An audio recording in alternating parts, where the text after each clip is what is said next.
Guys, welcome to ELKSHAPE Training YouTube. Today we are hanging out with a guy I've known for a couple decades. He used to be a member of my gym. We've gone hunting together. We have a lot of history and stories.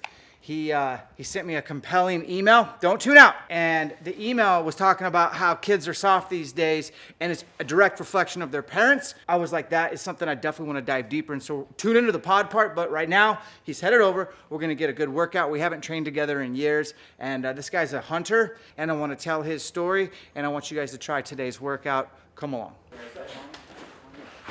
Thanks for coming over today. What's up, Potter? How are you? Good, how are you? I'm good. Long text is the warning. A common theme / excuse from dudes who are out of shape is their kids. I heard it quite a bit on your most recent episode with the panel, but I've been hearing it for years from lots of dudes. Now I want to give context to this real quick. What exactly do you voluntarily do on the side? Coach high school football and strength and conditioning. Okay, say less. Now that my kids are all in their 20s, I have some perspective on that. All three of them train their asses off, even Hannah, who has no immediate reason like the boys do with football. By the way, training was the only shot my boys had. The kids have all told me independently that they saw me doing it and that it made them believe it needed to be done. I was only semi-conscious of that back then. I'm also having lots of player / parent interaction, and a common theme amongst our hardest working players is that their dads are mostly in good shape. Conversely, I'm noticing the opposite amongst our players in the program who struggle. I'm sure this is all shocking to you, haha. My pea-brain says that your kids should be a major part of the reason to train, not the excuse not to train. I've always loved your delayed gratification message as well as leveraging hunting to make a better life. Outside of marriage, not much longer gratification cycle than raising kids. Setting your kids up for success through your own training is pretty damn efficient as well. When I left CrossFit Spokane Valley to build my home gym, I did it for convenience, and I thought it would be fun to train with my boys. What I didn't know at the time was that them seeing my old ass out there every day was going to be the glue to make it all stick. I got lucky in some regards. I wish I'd been more intentional. Next time you get a chance to deliver the gospel to these young dudes and they use their kids as an excuse, share some old man perspective.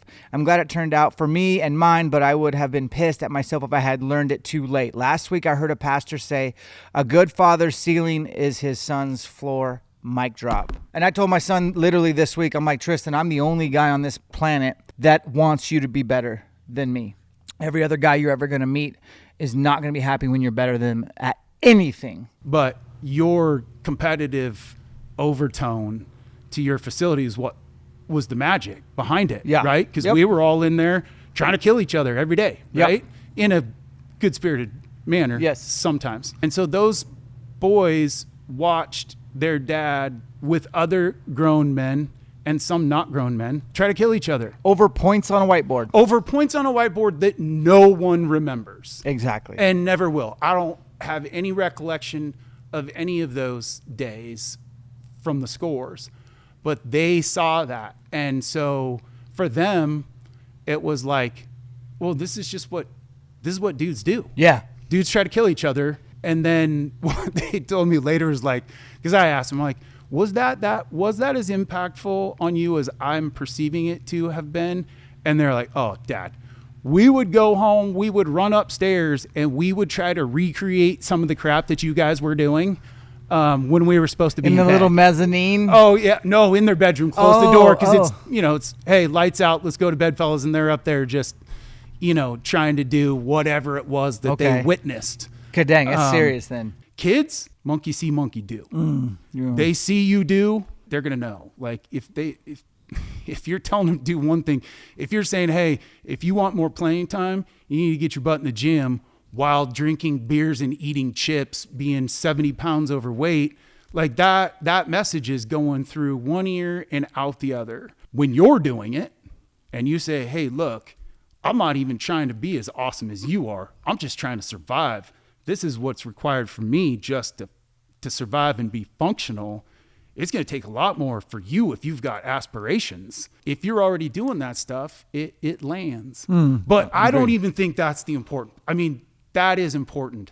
I think the opportunity to deepen your relationship with your kids through an activity that is going to serve you and them for the rest of their lives, and you don't know where it's going to take you. I didn't know it was going to land me in a situation, where I was going to be able to coach at a place that is the most amazing, I think the most amazing place in the world, connected to some of the most amazing people I've ever met in my entire life, doing God's work for young men. And people complain about young people. Dude, young people are awesome. Grown-ups screw it up. And when you get your kids exposed to awesome grown-ups, stuff seems to work itself out. So you just don't know where that's going to take you. And maybe you don't have any aspiration of your kids being a college athlete. That stuff doesn't matter. That's not the point at all. The point is, it's such a cool thing, and it intertwines you even deeper, and you're never going to regret it. You'll never, if my kids had not taken any of my advice, I'm almost 50 years old right now. I can do doggone near anything I want to do physically. If they hadn't done any of it, it would still be awesome. There's no lose. It's a no-lose trade. It's a guaranteed winning trade. And my favorite thing you said the entire time was literally just a second ago, that the kids are actually awesome today, because they do get clowned on. We all say they're soft, and they all have their phones, and they look down at all. But you just told me they're awesome. I'm going to take your word for it. The future's bright. The future is bright. The next generation coming up, they're going to be, some of them are turds, okay? Sure. A bunch of them are savages. That's cool. A bunch of, okay? This is, say one more This thing. is your parting. I always get it. This is your Okay. soapbox at the end. Take it away. Josh Potter. In addition to training with your kids, and every opportunity you get to expose them to other examples of men like yourself, like part of what made it work for my little tribe was that I recognized pretty early through some exposure to some amazing men that I got exposed to that it's really important. Like, you can't do this on your own. This isn't a job just for you. You're the captain. It is ultimately your responsibility, but you're going to need some help. You need some assistance. And getting my kids exposed to people that I thought were worthy of imprinting on their character was what I always tried to do. So, you had a huge role in that. I mean, the boys still talk about you. Keel said, I hope you kill Dan today in the gym. I'm like, there is no chance I'm killing Dan. I've never killed Dan. It's never going to happen.